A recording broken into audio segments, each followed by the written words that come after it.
Welcome back to the JCPod, partnering with Stare Down Sports. I'm your host, Jaden Chandler Parnell, and man, the NBA Finals are set? Well, technically they aren't really set, but if you go up 3-0, based on the history of the NBA, that shit a lock. So if that's the case, then the Finals are set. The Celtics last night finished their sweep. They 4-0 sweep the Pacers. Now they're in the NBA Finals. Very well expected. Have a little bit to talk about them. Congrats to the Celtics. Moving on, the Dallas Mavericks up 3-0 on the Mavericks. 3-0. Definitely have some stuff to talk about there in that series because, wow, that's shocking. So, I'm not going to lie to you. There's no point in breaking down the rest of the series because we might as well look towards the finals. So, what we're going to do today is pretty much I'm going to give the Celtics their flowers, talk a little bit about the Celtics' success because they've earned it at this point. They made it to the finals. They did what they were supposed to do. So, now I'm going to talk about kind of the success of them. And then we're going to talk a little bit about the Mavs, what they're looking forward to, and then we'll give a little bit of bets. And by bets, I mean look at the betting market for...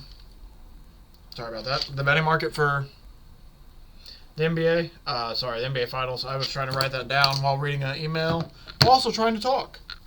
Yeah, my brain was all over the place. So yeah, we'll talk NBA bets real quick. And then we're going to go talk a little bit of NFL news, because I won't lie to you. We got the pinky toes in the water now. The fact is, NBA Finals, I won't lie to you, not that interested in this series, so I don't know how much I'm going to watch. I'll get eyes on it, but am I actually going to watch it? I don't know. So, honestly, there's going to be, and because I'm not going to lie to you, I don't think I don't think the finals start for like another week from this Thursday, so let me actually check. Yeah, like I said, the NBA schedule, Game 1 is Thursday, June 6th. So, yeah, we got a whole week from the 30th. They've already had it scheduled and everything. So, yeah, assuming that the Mavs do what they should do and handle business tonight, which I think they would, I assume that... Timeout. Hold it. I heard something about this Gordon Hayward trade. So Sam Presti acknowledged on Tuesday that Gordon Hayward's half season with the club didn't work out following the veterans trade. I mean, a lot of people I think knew that. But I don't know. I don't know why this was brought up. I thought this had something to do more... All right, that's on me. I got a little bit sidetracked. I thought that did a little bit due to more with the series, but that's just a little bit of off-season talk. Yeah, I won't lie. Mavs are only favored by 1.5. I think I might bet it tonight. I hate to say it. We're going to stay away, though, obviously, because, yeah, screw that. But, like I said, Game 4 is tonight. I would be shocked. If Mavs don't win tonight, they're going to win Thursday, I would assume, so you're going to see me then. And we'll talk about it then. But, yeah, pretty much we've already kind of rolled past the intro a little bit, so we might as well hop right in. I guess I'll continue a little bit quickly with my Mavericks thoughts before I get to the Celtics thoughts since their series is finalized.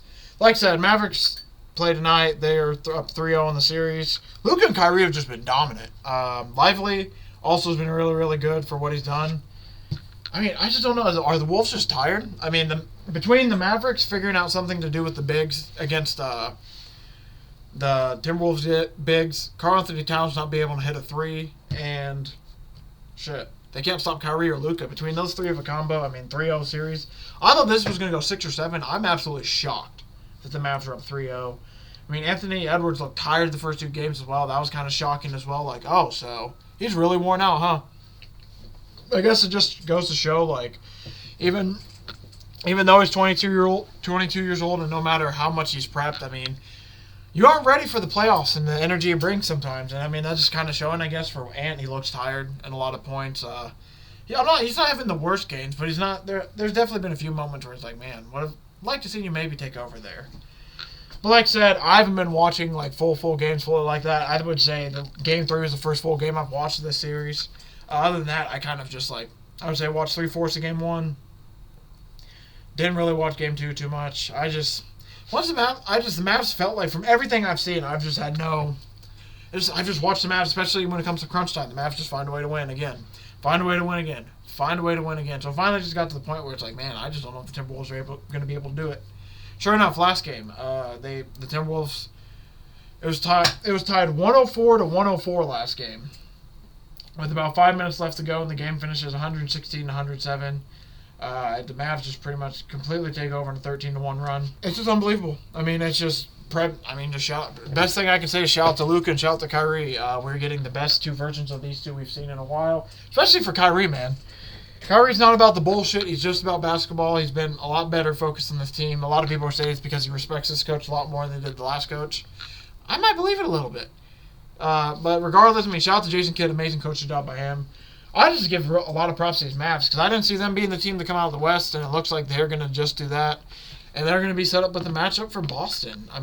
Like I said, though, they have 4 games to win 1. I think they're going to do it. So I'm going to save a little bit more of the Mavs talk for when they finish up their series.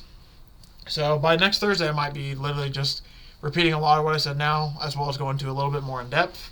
But I will go in depth for a series that's done. The Boston Celtics, man, I just want to give a quick shout out to them because I think in every game that I saw, they were losing. I think in every game that I saw, they were losing and they end up winning. First, game 1 goes to OT. They win 133-128. Game 2, 126-110. I think that was the game they were up for most of the game, I believe. Game 3, they almost lost that game. End up coming back to win 114-111. Then game 4, yet again, they're down. Find a way to win. There's anything too specific I want to get into when it comes to the series they played. It's just more of an overview of these Celtics, man. I just really want to give Jason Tatum and Jaylen Brown their flowers because, first off, this is what they were expected to do. We said, hey, get to the NBA Finals. You guys should walk to the NBA Finals. Shouldn't be an issue. So shout out to them. First round of applause. They made it to the NBA Finals, almost no questions.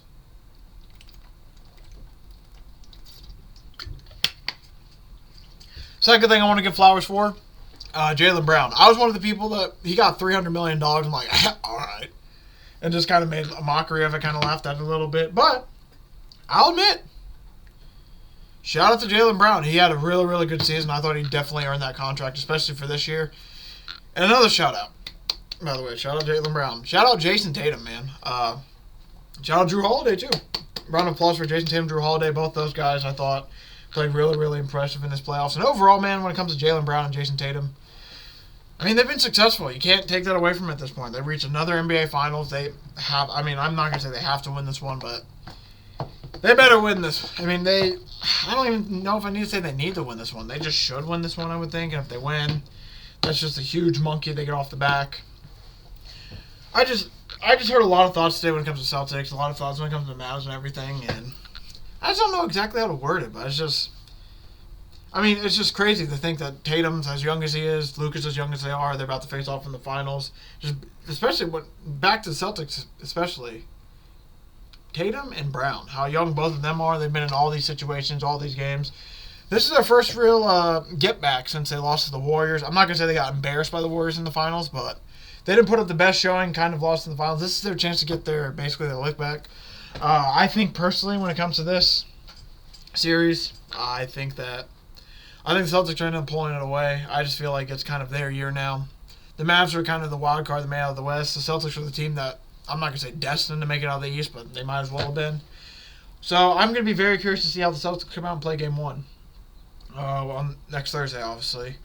Just generally, you can't take away from how successful Jaylen Brown and Jason Tatum have been. I know they've had the Miami Heat issues the past few years, but they've made the finals. What is that? 2 out of 4 years, something like that. 2 out of 5 maybe. I'm pretty sure it's 2 out of 4. The COVID year kind of has me messed up a little bit. Pretty sure it's 2 out of 4. They made the Eastern Conference, I think, like 4 out of 5 or 5 out of 6, something like that.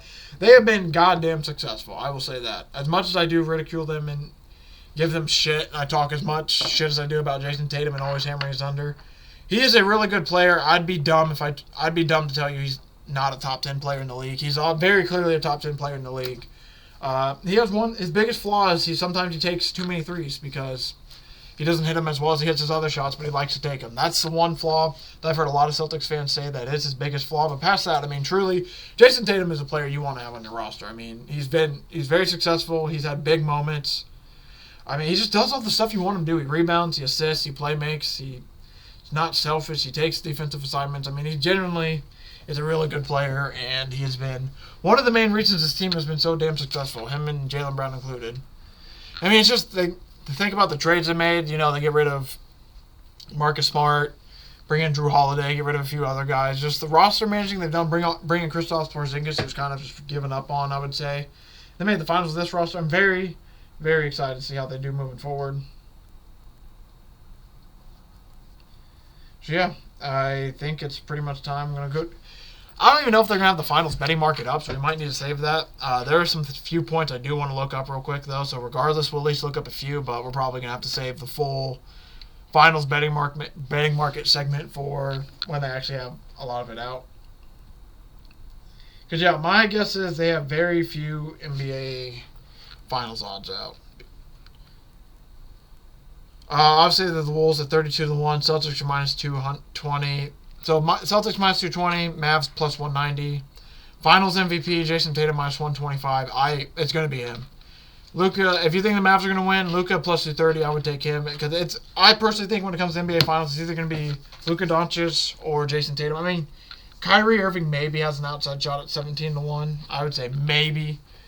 I would potentially be willing to take him, but Jaylen Brown won the Eastern Conference Award, the Larry Brown Trophy or whatever it is. I think that's the name of it. The Larry Brown Award, Larry Brown Trophy. I forget what the name of it is exactly, but Jaylen Brown won that. So I think very clearly Jason Tatum's going to win the Finals MVP if they end up winning. So, yeah, so hypothetical matchups for the series. I got Boston favored at minus 215 and the Mavericks are plus 180. So if you really think the Mavericks are going to win, I would bet those odds now at plus 190. You get a little bit of better odds. And like I said, Jason Tatum, I hate that it's only minus 125. I wish it was a little bit more juicy, a little bit juicier. Then I would for sure take it because, yeah, personally for me, the way I see this going is I think they're going to win the finals. I think Jason Tatum's going to win Finals MVP. And you obviously cannot parlay those together, which makes sense. But that might be a fun little three-legger you potentially, or two-legger. Celtics win the final, Tatum to win Finals MVP. And then I couldn't even tell you a third leg because obviously you don't have much of the other stuff up yet. But yeah, that's probably pretty much all I can look at for the NBA Finals because, like I said, they have a game tonight. And they might have another game coming forward, so it's going to be a little bit messy. I will admit, though, something funny I did just see on FanDuel for the NBA Draft, if you want to jump ahead to that, which is June 26th.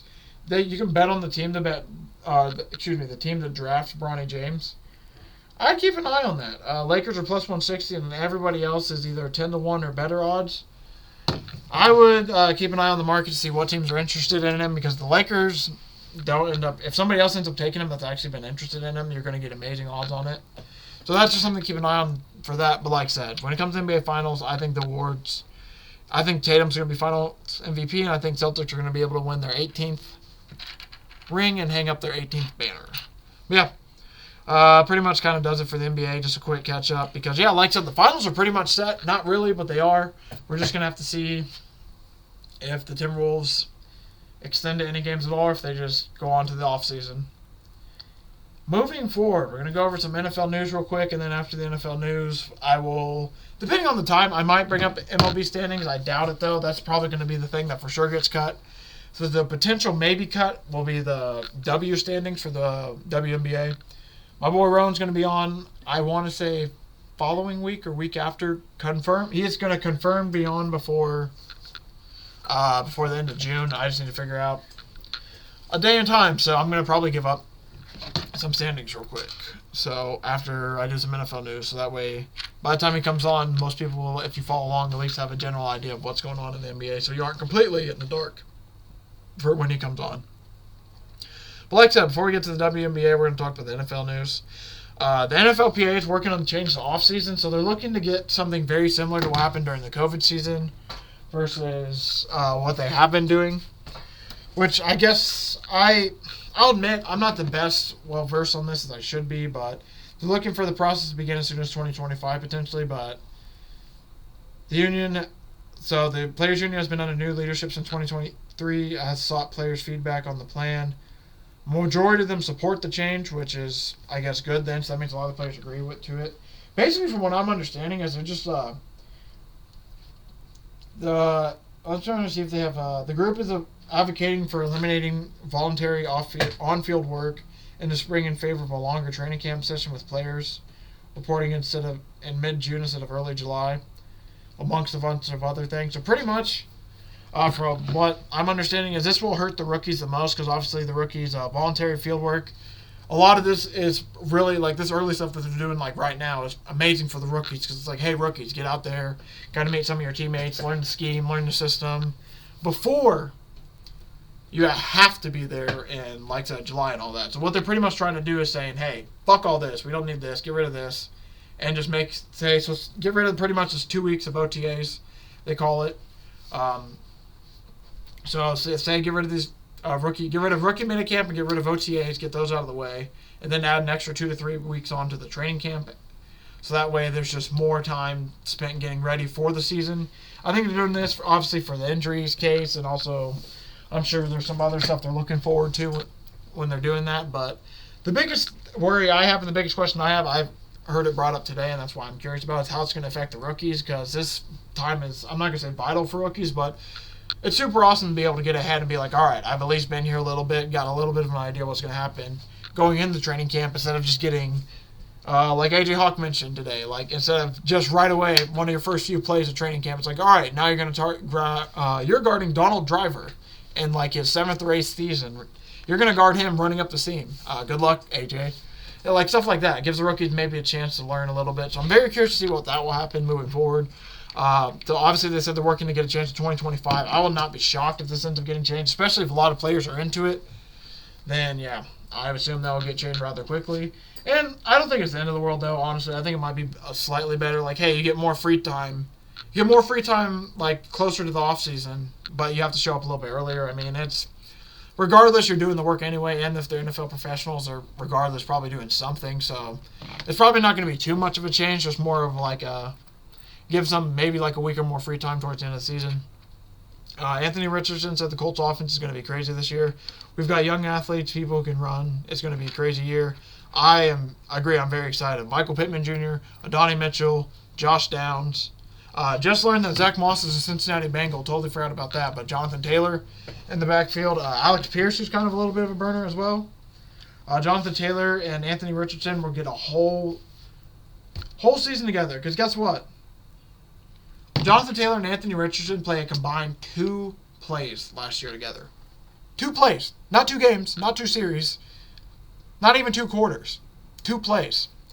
So I'm very, very excited for the Colts offense. I think Colts offense is going to be awesome next year. I've already talked about I'm going to plan on going to a few games this year.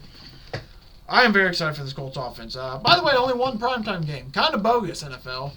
Kind of bullshit. But I think the Colts are only going to get better. I honestly think Anthony Richardson having a whole offseason to heal his shoulder and get ready for the season, I think that was honestly, I'm not going to say one of the better. Obviously, I wish he would have played all last year. I thought he was going to be I thought he was going to have a really good season last year. He was on pace to do it. But him having a whole season, just mentally watch what's happening. And the biggest thing is just heal. Because he was so banged up in college that this honestly might become a thing where this works out amazing for him. Because, like I said, he was so banged up in college to the point he came to the NFL banged up and hurt.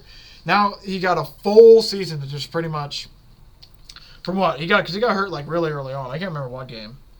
4 starts as a rookie, threw for 570 yards, 3 touchdowns, 1 interception, and then 4 rushing touchdowns on the ground. Dude was absolutely electric. So by the 5th game, that's like pretty much like 1st or 2nd week of October to like now. He said the whole time to heal, just focus on other stuff, get other stuff ready. So I'm very excited. I think this could be a huge chance for Anthony Richardson. Because I'll just admit personally, like I've mentioned this on my pod a few times. Obviously, I mean, you can see some of the scars somewhat and everything. I had shoulder surgery, but something a little bit different than him. I didn't have AC joint. I had a torn labrum.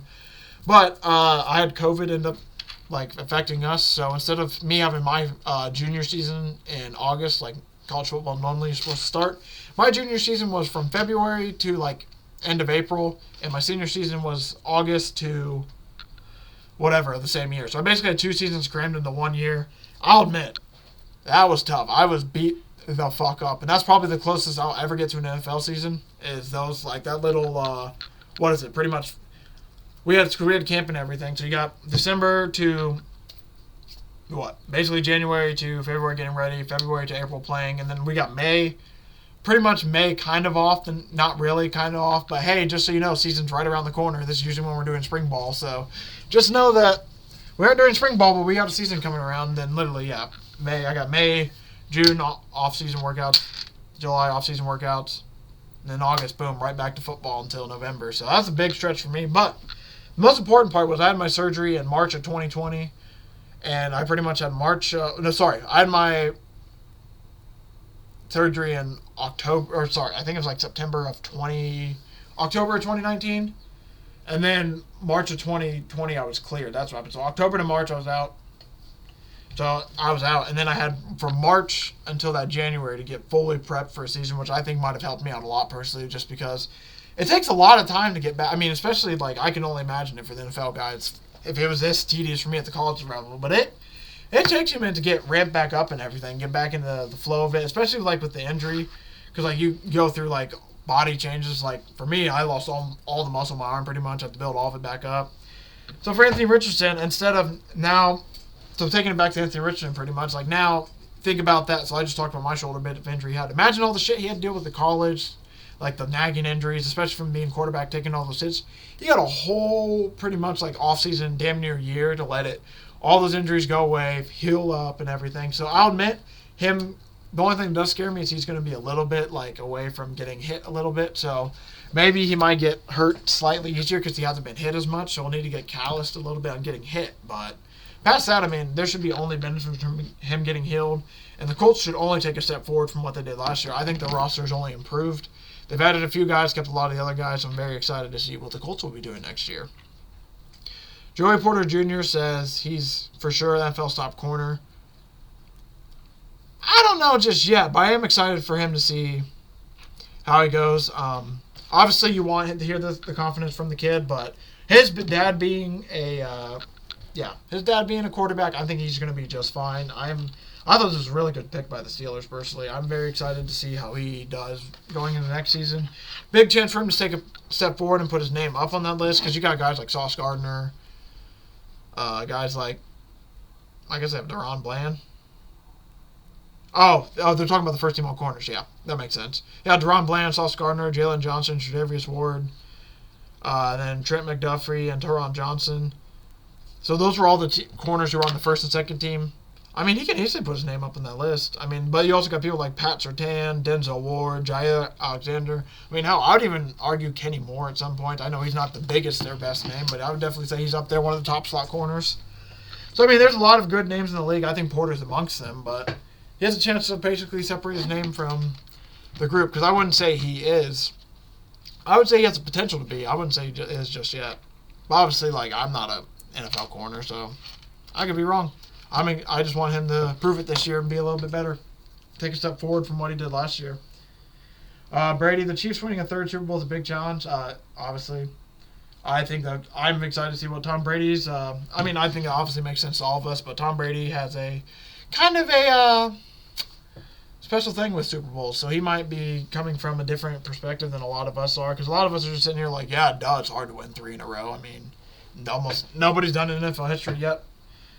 And, I mean, anything else you could think of. But according to Tom Brady, all these teams in the NFL are competitive. They're all well coached. The margin of error is razor thin, so to win one Super Bowl is extremely difficult. To win 2 back-to-back, what the Chiefs have done, as we know, in the history of the sport, is nearly impossible. To win 3 in a row, there's a reason no one has done, to win 3 in a row, there's a reason no one's done it. The reason no one has won 3 in a row is because it's hard to win 1 in a row. And I think he has a really good point, because football is one of those sports, like, obviously, all these different sports has these situations, everything, but football is one of the weird sports where it's like, any given Sunday, and I know, what's crazy is now a lot of the other leagues are starting to look like it, so it's not just the NFL for the longest time was, like, any team can beat almost any team. Like, in the NBA, a lot of times when I was growing up, it's like, all right, so you got these 4 or 5 teams, and then there's the rest of the league. MLB, there's 4 or 5 teams, the rest of the league. NHL was kind of, I don't know, I won't lie, I didn't pay attention much to the NHL then, but for the longest time, I mean, it's just recent in the NBA where a lot of these teams are finally now equaling out. And even then, in the NBA, you get a 7-game series to test it out. I mean, shit. NFL, I mean, we'll just go to the Colts game, for example. A lot of Colts talk today. A lot of shoe talk today. But for the Colts, for example, I mean, they were 1 play away from beating Houston. Whole season. They went 10-7, pretty much had the same record as Houston.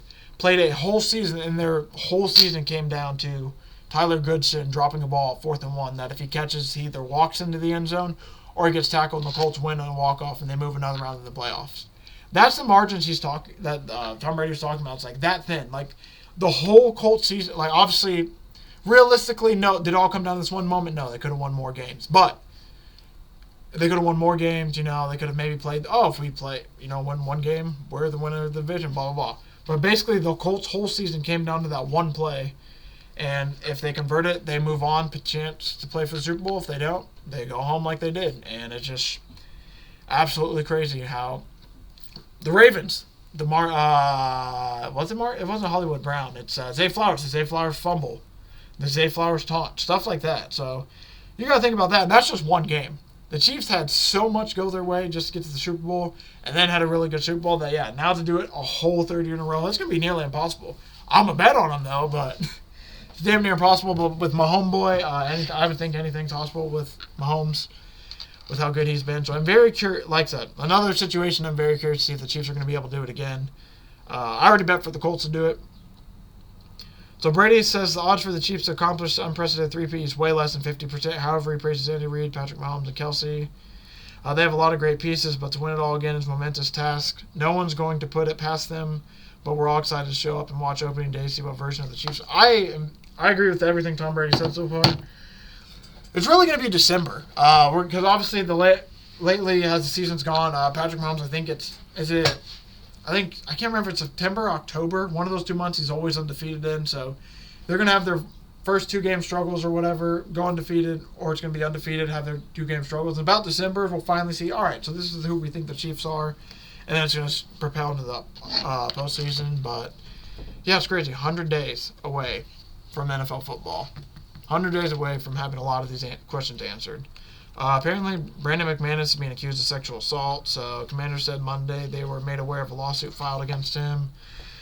So, apparently, 2 women are suing McManus for sexually assaulting them during a charter flight to London last year when he was playing for the Jaguars. Citing the court documents have not yet been posted. Blah, blah, blah. So, apparently, they're accusing McManus of rubbing and grinding against them during the flight. And the Jaguars are failing to supervise him.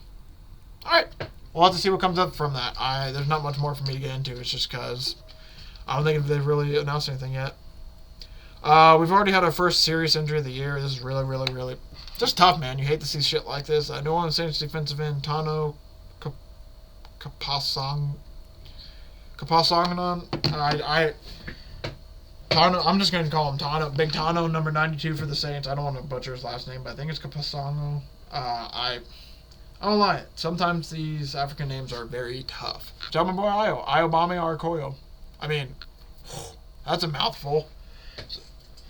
But I mean, that's one of my old teammates from SXU. I mean, sometimes like some of these names, like I'll admit, Arakoyo, I had to like learn that the first time. Like, oh, let me get 2 weeks at that. But like I said, Big Tano, he has a torn Achilles, out for the season. Really, really awful. He won't be ready for training camp, and then we'll see how long it takes him to recover. There's a chance he could be back at some point. Oh, never mind. Oh, the 7-year. Did I say? I hope he didn't say he was a rookie. He's a 7-year vet. So yeah, it sounds like, I don't know if they said exactly when he tore it, but he's going to be out for a little bit. So hopefully he gets better. Like I said, I don't want to butcher his name anymore, so I'm not going to say it, but very hard to say. Okay, moving on. Patriots have signed Drake May to the rookie deal. That means it just good. They finally got that done. Watching views Browns Steelers as among top sports rivalries. I would say so. And the biggest. I would agree with him, but I think Steelers Ravens is a little bit more. And that division specifically is more of a rivalry as well, but I think Cleveland-Pittsburgh is not a pretty bad one. But yeah, I don't know. I think, like I said, I think Baltimore's more a rival than Cleveland, so I don't. I mean, still, it's the AFC North. I would consider all the AFC North big rivals, especially, like, I know obviously because division rivals, but I think the AFC North has just been a gauntlet the past few years. So apparently there's reports coming out that apparently the Vikings eyed bleak neighbors and they would have traded Justin Jefferson to get to that spot. I don't know if they would have or if it just would have cost Justin Jefferson to get to that spot. That's the part where I'm kind of not understanding it exactly. They're saying that the Vikings would have traded him to get to the number 5 spot, but I don't know if that's just saying they would have had to trade him to get there or they would have been willing to trade him. Either way, it's very interesting that they saw Malik Neighbors that high. The Vikings did. Just fascinating. Just something to keep an eye on, especially with this Justin Jefferson stuff going on. Especially with his contract talks going on. Aaron Rodgers, I feel like I talked about a lot of this recently. Apparently, St. Brown's contract is the benchmark for Brandon Ayuk's new deal, which makes sense. So I'm curious to see Lions signed St. Brown to a 4-year, $120 million deal. So I don't know if the 49ers are going to pay all that. So very curious to see if he ends up staying on the 49er. Because I don't think he's going to get $120 million from the 49ers. So if that's the case, I don't know if Ayuk should end up staying a 49er. We'll have to keep seeing. Bears would ride through hell and back with Caleb Williams. Makes sense. I mean, it's just he's their guy, so it sounds like they're already liking a lot of what they said to him. Dak said he's motivated by the Dallas Mavericks and the Stars pressure. Dallas Stars pressure says he puts more fucking pressure on them, which it kind of does, because honestly, I mean, Dallas has been starting to become a very successful sports town. It always has been, but it's starting to get back to where it's been. Because let's be honest, especially the Dallas area, Dallas has been kind of down for a bit. Since 2011 was the last time. I don't think hockey's done too good for them lately. I could be totally wrong about that. Like I said, I haven't been following hockey as much. And that might just show how little I have been following it, that I don't know what's going on with the Dallas Stars. I know the Dallas Stars have success lately. The Dallas Mavericks have obviously had a lot of success. They're about to make the NBA Finals. It's the Cowboys' turn, but yeah. DeAndre Hopkins came out and said the Titans have one of the best receiver groups he's played with. I don't know. Tyler Boyd, Calvin Ridley. That's actually pretty good. I take that back. I forgot that they had 2 really good signings. I know they had 1, but not 2. Apparently, the Ravens, Munkins come out and he said that he hopes that Henry finishes the season with 300 carries. If Henry carries it more than 300 times, we're having a hell of a year. That's what Munkins said. That's going to be something to keep an eye on. Because, I kind of forgot for half a minute that Derrick Henry is on the Ravens. There's going to be a lot of fun stuff to talk about when we get into these futures and everything, because, man, there's a lot of mix-up. We talked about the standoff with the Superdome. So that might be... Rodgers loves Jets primetime games. People want to see me play. I won't lie. He might not be wrong about that. I am very excited for the chance to watch him play when the Jets come to play the Colts. I'm very excited. I think that Aaron Rodgers hopefully will have a good year this year. I'm very excited for Garrett Wilson. I had him in fantasy last year. Kind of bit me in the ass because obviously Aaron Rodgers didn't play. But, man, Garrett Wilson has a chance to be really, really good. And I'm very excited for him especially. I just mean the Jets have a lot of potential. There's so much potential. That's almost the fun, exciting part about it, is there's so much fun and potential to talk about with the Jets. And then we'll just have to see if they actually are able to do it for once, or if it's just going to be the same old Jets like it has been for the past few years. Max Crosby is getting a $7.2 million pay raise. So apparently a rewarding star passer with a $6 million raise this season and another 1 point next year. Okay, so he's getting $6 million this year, another 1.2 next year. And he has 3 years remaining on his contract, signed a 4-year extension in 2022 of last year for about $95 million. Makes sense. I mean, they're just rewarding him for being a really good player. I do think Max Crosby deserves it. He plays a lot of the snaps. He's been really good for them. Big leader in the locker room. I just think that's one of the guys you want to keep on your team. And the last thing we're going to talk about today are the Lions. Jamison Williams reflects on the slow start of his career. He said he's matured a lot. I think I've matured a lot. Coming into the league, I had some childish ways, wanted to do what I wanted to do and how I wanted to do it. Sometimes you got to listen, just be on the right track, follow the right path, and you'll be down the right way. Which I think has showed very much not only growth in him, but growth around the Lions. I mean, we weren't hearing shit coming out like this about the Detroit Lions, not even like 5 to 10 years ago. So the fact that it's almost a whole culture change because of Dan Campbell, that's truly awesome. Jamison Williams is going to step into a big role this year. He's going to be the main person that... I think wide receiver 2, I even heard, because I think Josh Reynolds is gone. So besides Amon-Ra, I don't know who else they're going to... They got Amon-Ra, they obviously got Sam Laporta. But past that, I think there's a lot of potential for him to have that wide receiver room and get some potential touches. Because, yeah, I mean, if you look at their wide receivers, got is he a rookie? You got Maurice Alexander, Jalen Calhoun, Caden Davis, Anthony Fisker, who's a tight end, DeReese Fountain, Antonio Green, Parker. Also, they're giving me tight ends too. I'm going to ignore the tight ends then. Sorry. Tom Kennedy. Obviously, we're talking about Sam Laporta. I mean, Donovan Peoples-Jones, Khalif Raymond, Traquan Smith, James Mitchell, Sean McEwen, Isaiah Williams, Jameson Williams, Alvin Raw. I mean, Brock Wright, Shane Zeisler. I mean, you heard all of them. There's a lot of potential for him to get. Because there's a lot of, I would say, there aren't a lot of guys in there, but there's a lot of dudes in there. There ain't a lot of guys in there. So there's a chance for him to actually stand out and do something. So we're just going to have to see if he's able to take advantage of it or not. I just don't know. We'll have to see. I'm very curious to see how the Lions do next year. I think they have a chance, but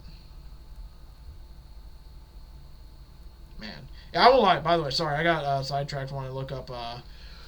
I forgot they showed up a German team. Like, oh yeah, one of my boys should be on that team, but he is not. I thought he was, but he is not on the team this year. So I'll have to see if he's on a different team or not. But yeah, that probably will do it for today. Let's finish it off. Like I said, I'm going to go over the W standings real quick. Do it maybe about once a week. It might become the Tuesday thing every Tuesday. If I don't have Rowan on, just pop on real quick, give a quick standing update in the WNBA. I'll go over the standings, and we'll talk about the leaders. Standings in the East, you got the Connecticut Sun at 5-0, Liberty 4-2, Chicago Sky and Atlanta Dream both are 2-2, Indiana Fever are 1-6, and now Mystics are the only winless team at 0-6.